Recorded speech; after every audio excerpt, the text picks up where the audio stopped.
Hey everyone, once again welcome to my YouTube channel target beard. So friends, आज हम बात करने वाले हैं नॉलेज एंड करिकुलम का। एक बहुत ही इंपॉर्टेंट टॉपिक है करिकुलम एज अ प्रोसेस।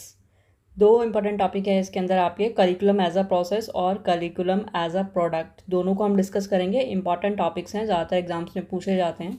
तो आइए जल्दी से स्टार्ट करते हैं। Let's start. Curriculum as a process. Process से यहाँ पे क्या मतलब है कि जो हमारा करिकुलम है उसको हम किस तरह से सेट करते हैं, किस तरह से अरेंज करते हैं, किस तरह से इम्प्लीमेंट करते हैं और क्या उसका साइकिल होता है, पूरा प्रोसेस जो होता है उसको हम डिस्कस करेंगे करिकुलम एज अ प्रोसेस में।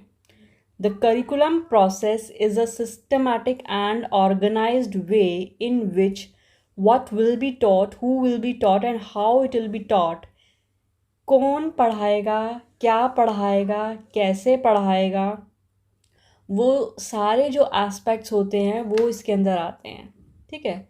और सारे जितने भी कंपोनेंट्स हैं, ये जो हमारा करिकुलम है और जो हमारा मेथडोलॉजी है उसको पढ़ाने का, और जो हमारे टीचर्स हैं, सभी चीज़ें एक दूसरे को इन्फेक्ट करती हैं और इंटर रिलेटेड हैं सभी चीज़ें एक दूसरे से। The essential considerations for curriculum development are, जो एसेंशियल चीज़ों को ध्यान में रखते हैं जब हम करिकुलम को डेवलप करते हैं, तो वो क्या है? इशू, प्रॉब्लम और नीड इज़ आइडेंटिफाइड। सबसे पहले हमारी ज़रूरत क्या है, कोई प्रॉब्लम्स हैं, ये इश्यूज़ हैं, उनको हमें आइडेंटिफाई करना रहेगा। Characteristics and the needs of the learners, हमारे लर्नर्स की क्या नीड हैं, उनके क्या बिहेवियर है, उनके क्या करेक्टरिस्टिक्स हैं, उनको समझना होगा। चेंजेस इंटेंडेड फॉर लर्नर्स, किस चेंज की रिक्वायरमेंट है हमें। Important and relevant content, methods to accomplish intended outcomes, evaluation strategies. ठीक है। सबसे पहले तो जो हमारी नीड है, हमें जब हम करिकुलम सेट करने जाएंगे तो हमें किस बेसिस पे करना है, क्या किसके लिए करना है, हमारे लर्नर्स कौन कौन हैं, उनकी एज क्या है, उनका बिहेवियर क्या है, पैटर्न क्या है, किस तरह से हमें प्रॉब्लम्स को आइडेंटिफाई करके फिर हम अपने कंटेंट की तरफ बढ़ेंगे। इम्पॉर्टेंट और रेलेवेंट कंटेंट को ही हम चुनेंगे और कौन कौन से मेथड्स हम उसमें अपनाएं कि जो हमारे आउटकम्स हैं, जो हमारे ऑब्जेक्टिव्स हमने सेट किए हैं, वो हमारे उनको हम अकम्प्लिश कर सकें, उनको हम अचीव कर सकें। एवोल्यूशन स्ट्रेटजीज़ कौन सी रहेंगी, तो ये सारी चीज़ें इसके अंदर आ जाती हैं जिनको हमें ध्यान रखना पड़ता है। प्रोसेस ऑफ करिकुलम डेवलपमेंट क्या है, उसमें सबसे पहले आ जाता है सिचुएशनल एनालिसिस। सिचुएशनल एनालिसिस मतलब सिचुएशन के अकॉर्डिंग ही हम अपना सिलेबस बनाते हैं। अभी आज की सिचुएशन क्या है उसके अकॉर्डिंग जब हम करिकुलम सेट करेंगे, करिकुलम ईयरली और आपका टाइम टू टाइम रिवाइज होते रहना चाहिए, क्योंकि सिचुएशंस बदलती हैं, नीड बदलते हैं, हमारी टेक्नोलॉजी बदलती है, डेवलपमेंट होती रहती है, तो उसके अकॉर्डिंग ही हमें करिकुलम सेट करना रहता है। तो सिचुएशन के अकॉर्डिंग हम करिकुलम सेट करते हैं। Some important facts and figures must be established first before developing the curriculum. तो जो कोई भी करिकुलम को सेट करने से पहले कुछ इम्पॉर्टेंट तथ्यों को जानना, कुछ फैक्ट्स और फिगर्स को जानना ज़रूरी है। This is done through surveys और नीड्स असेसमेंट, कि हम पहले सर्वे करेंगे, हम पहले जानेंगे कि कहाँ पर कमी है, कहाँ पर लूप होल्स हैं, कहाँ पे हमें चेंजेस करने की ज़रूरत है। तो वो सब कैसे होगा? सर्वेज के थ्रू होगा और असेसमेंट्स के थ्रू होगा। Infrastructure at school, statistics and activities of the schools, हमारे स्कूल की सिचुएशंस कैसी हैं, वहाँ पे इंफ्रास्ट्रक्चर्स कैसा है, वहाँ पे के अकॉर्डिंग हमें कौन सा करिकुलम सेट करना सही रहेगा, वो हम इम्प्लीमेंट कर भी पाएंगे या नहीं कर पाएंगे, तो वो सब चीज़ें सर्वे करना। कम्युनिटी की नीड्स क्या हैं, challenges in setting curriculum including economic, social and political context. Curriculum को सेट करते वक्त हमें सभी चीज़ों को ध्यान में रखना पड़ता है, इकोनॉमिक, सोशल और पॉलिटिकल। इससे पहले हमने पढ़ा भी था कि कौन कौन चीज़ें अफेक्ट करती हैं आपके करिकुलम को। पॉलिटिकल, इकोनॉमिकल, सोशल, सभी चीज़ों को ध्यान में रखना पड़ता है। Needs of improvement in present curriculum, कि प्रेजेंट करिकुलम में किस चीज़ की इम्प्रूवमेंट है। Resources available and what is required, क्या क्या रिसोर्सेज हमारे पास हैं और किन किन और चीज़ों की हमें ज़रूरत पड़ेगी। ठीक है, सिचुएशनल एनालिसिस के बाद आ जाता है आपका फॉर्म्यूलेटिंग ऑब्जेक्टिव्स, कि आपने एक बार सर्वे कर लिया किन किन चीज़ों की ज़रूरत है, उसके बाद हम अपने ऑब्जेक्टिव बनाते हैं कि हमारा मेन ऑब्जेक्टिव क्या है, हम बच्चों को कैसा बनाना चाहते हैं, क्या सिखाना चाहते हैं, क्या चेंजेस लाना चाहते हैं, तो उसके अकॉर्डिंग हम अपने ऑब्जेक्टिव्स बनाते हैं। Educational objectives become the criteria for selecting materials, content, instructional methods, evaluation. जो भी हमारे ऑब्जेक्टिव्स हैं वही क्राइटेरिया बनते हैं कि हम किस तरह का मटेरियल चुनेंगे, कंटेंट चुनेंगे, हमारे इंस्ट्रक्शनल मेथड्स कौन से होंगे, इवैल्यूएशन स्ट्रेटजीज कौन सी होंगी। It helps our planners to develop purposeful instructional programmes. हमारे प्लानर्स को हेल्प करता है कि वो एक अच्छा इंस्ट्रक्शनल प्रोग्राम बना सके। Objectives helps guide the educational process. Curriculum should fulfil the desired objectives like what skills, knowledge, values they should develop. ठीक है, कि जो भी हमारा करिकुलम है वो हमारे ऑब्जेक्टिव को फुलफ़िल करने वाला होना चाहिए, हमारे ऑब्जेक्टिव को अचीव करने वाला होना चाहिए कि हम कौन से स्किल, नॉलेज और वैल्यूज़ अपने बच्चों में डालना चाहते हैं। ठीक है, while making objectives we should consider.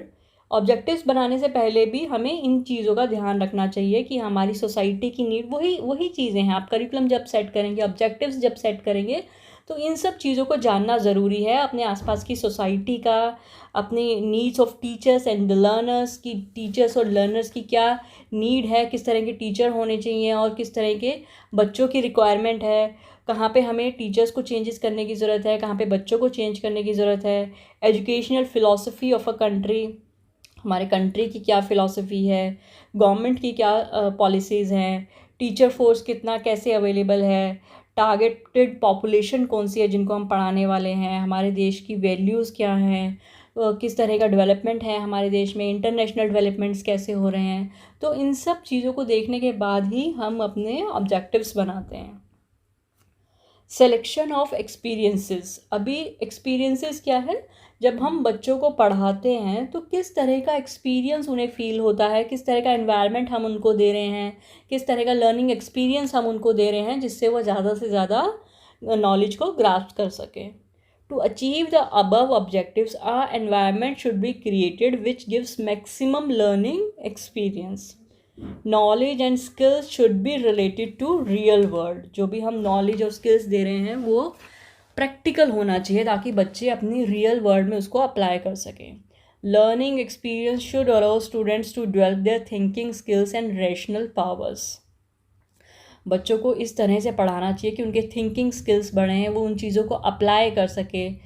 It should enhance students understanding and an openness to new experiences, कि बच्चों की समझ बढ़े और वो नए नए एक्सपीरियंसेस को खुद में, उनके अंदर एक लर्निंग पावर आए कि वो चीज़ों को देख के और खुद से करके चीज़ों को समझ सकें और न्यू नॉलेज एक्वायर कर सकें। It should make students a continuous learner, कि हमेशा एक कॉन्टिन्यूस लर्नर उसको बना दे कि वो हर चीज़ों से नॉलेज को सीखे और न्यू न्यू लर्निंग को वो सीख सके। It should help in total development of students in cognitive, effective, psychomotor, social and spiritual domains, कि बच्चे का एक तरह से ओवरऑल डेवलपमेंट होना चाहिए, कि उसकी हर तरह की स्किल्स इंप्रूव होने चाहिए, उसके ब्रेन की स्किल्स, उसके साइकोमोटर स्किल्स, उसके social and spiritual skills, communication skills, हर तरह के स्किल्स बच्चे में इम्प्रूव होने चाहिए। उसके बाद आ जाता है हमारा करिकुलम कंटेंट, कि हमारा कंटेंट कैसा होना चाहिए। Curriculum contents are facts, ideas, concepts and skills that are presented, discuss and involve in the course. Curriculum को काफ़ी हम 2-4 वीडियो में इससे पहले डिस्कस कर चुके हैं डिटेल में, कि करिकुलम क्या है। जो भी चीज़ें हम बच्चों को पढ़ा रहे हैं स्कूल के अंदर, जिस भी तरीके से स्कूल में या किसी भी इंस्टीट्यूशन में हम बच्चों को जो भी एक्सपीरियंस दे रहे हैं, उनको हम कोई फैक्ट्स, आइडियाज़, कंसेप्ट्स, गेम्स के थ्रू, प्ले के थ्रू, किसी भी चीज़ों के थ्रू हम उनको कोई चीज़ सिखा रहे हैं, तो वो हमारे कोर्स का जो एक पार्ट है वो ही हमारा करिकुलम है। ठीक है, कोर्स के अंदर हम जो जो चीज़ें उनको सिखा रहे हैं, चाहे वो आपके बुकिश नॉलेज से ले लो, चाहे वो आपकी बुक से रिलेटेड हो, चाहे आपके गेम से रिलेटेड हो, चाहे एक्स्ट्रा करिकुलर से एक्टिविटीज़ से रिलेटेड हो, तो वो सब हमारा करिकुलम के अंदर आ जाता है। Content should be selected according to the predetermined objectives. ठीक है, जैसा कि हमने बात किया हमारे ऑब्जेक्टिव के अकॉर्डिंग होना चाहिए। Content should be prioritize which is basically needed in specific circumstances, कि इट शुड बी प्रायोरिटाइज कि विच इज़ बेसिकली नीडेड। बहुत ही ओवरली क्राउडेड नहीं होना चाहिए, जितना ज़रूरी है उतना ही होना चाहिए। It should be properly balanced and complete which cater all 3 domains, जैसा कि हमने बोला साइकोमोटर, कॉग्निटिव, इफेक्टिव, सब चीज़ें इसमें होनी चाहिए। करिकुलम में बैलेंस्ड करिकुलम होना चाहिए।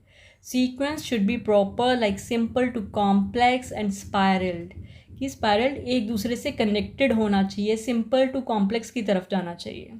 It should be valid, useful, interesting, practical, learnable, ये सारी चीज़ें करिकुलम में होनी चाहिए। इंटरेस्टिंग भी होना चाहिए ताकि बच्चे इंटरेस्ट के साथ पढ़ें, यूज़फुल भी होना चाहिए, हमारे ऑब्जेक्टिव्स को फुलफ़िल करने वाला भी होना चाहिए, प्रैक्टिकल होना चाहिए, और ऐसा होना चाहिए कि बच्चे उसको ग्रास्प कर सकें और समझ सकें। ठीक है, it should meet philosophical, psychological and sociological needs. Curriculum should in chronicle order like selecting, sequencing, organising in proper order. ठीक है, ये सब चीज़ें एक बार पढ़ लेना। कुछ ज़्यादा डिफ़िकल्ट लैंग्वेज में मैंने नहीं लिखा है, बहुत ही ईजी लैंग्वेज में लिखा है। आप एक बार पढ़ेंगे तो आपको समझ में आ जाएगा, और काफ़ी हद तक मैंने आपको समझा भी दिया है, ज़्यादा कुछ डिफ़िकल्ट नहीं है इसमें। Curriculum development cyclic process. अभी जो हमारा ये डेवलपमेंट है करिकुलम का, जो भी हम करिकुलम सेट करते हैं, ये पूरा एक साइकिल है। ठीक है, curriculum development and delivery is a cyclic process. It involves identifying learning needs, कि हम पहले नीड्स को आइडेंटिफाई करेंगे, फिर ऑडियंस को असेस करेंगे कि इनको हमें पढ़ाना है, फिर डेवलपिंग गोल्स, सेलेक्टिंग कंटेंट, किस मेथड से पढ़ाना है, किस तरह का हमें किस तरह से इम्प्लीमेंट करेंगे और बच्चों को किस तरह से लर्निंग एक्सपीरियंस देंगे, फिर उसके बाद इवैल्यूएट करेंगे, और अगर कुछ खामियां हैं तो उसको हम रिवाइज करेंगे। ठीक है, ये पूरा हमारा साइकिल है करिकुलम डेवलपमेंट का, जो it will keep on revising and we will keep on redeveloping it. ठीक है, नेक्स्ट है इवैल्यूएशन प्रोसेस। बहुत इंपॉर्टेंट है कि जो भी हमारा ये करिकुलम का हम सेट कर रहे हैं, ऑब्जेक्टिव सेट कर रहे हैं, फिर उसको इम्प्लीमेंट कर रहे हैं, तो उसको इवैल्यूएट करना एक अलग ही सब बहुत ही इम्पॉर्टेंट चीज़ है, कि जिसके बिना पर हम करिकुलम को सेट नहीं कर सकते हैं। The entire process is evaluation oriented. The assessment is done on the basis of the learning outcomes. जो भी हमारे आउटकम्स आए हैं उसको हम असेस करें। This helps in making the adjustments on the part of curriculum or teaching methodology. Assessments becomes the basis of new curriculum design. जब हम असेस करते हैं तो जो हमारा नया करिकुलम बनता है वो असेसमेंट के बेसिस पे ही बनता है। We can make changes in curriculum, content, design, implementation, evaluation. ठीक है, उसके बाद हम कंटेंट के अंदर, उसके डिज़ाइन के अंदर, इम्प्लीमेंटेशन के अंदर, एवोल्यूशन के अंदर हम चेंजेस कर सकते हैं। Also, if there is any need to make changes in goals and objectives, that can also be revised. अगर आपको लगता है कहीं पर जो भी हमारे सेटर्स हैं कि उनको कि गोल और ऑब्जेक्टिव्स में आपको कहीं चेंजेस लाने की ज़रूरत है, तो उसको भी हम रिवाइज कर सकते हैं। ठीक है, रिजिड नहीं होना चाहिए, फ्लेक्सिबल होना चाहिए आपके जो भी करिकुलम्स हैं। तो ये थी हमारी आज की वीडियो। आई होप आपको समझ में आ गया होगा। इसके बाद हम करिकुलम एज अ प्रोडक्ट को डिस्कस करेंगे, वो भी बहुत ईजी है। ठीक है, तो तब तक के लिए हैव अ नाइस डे।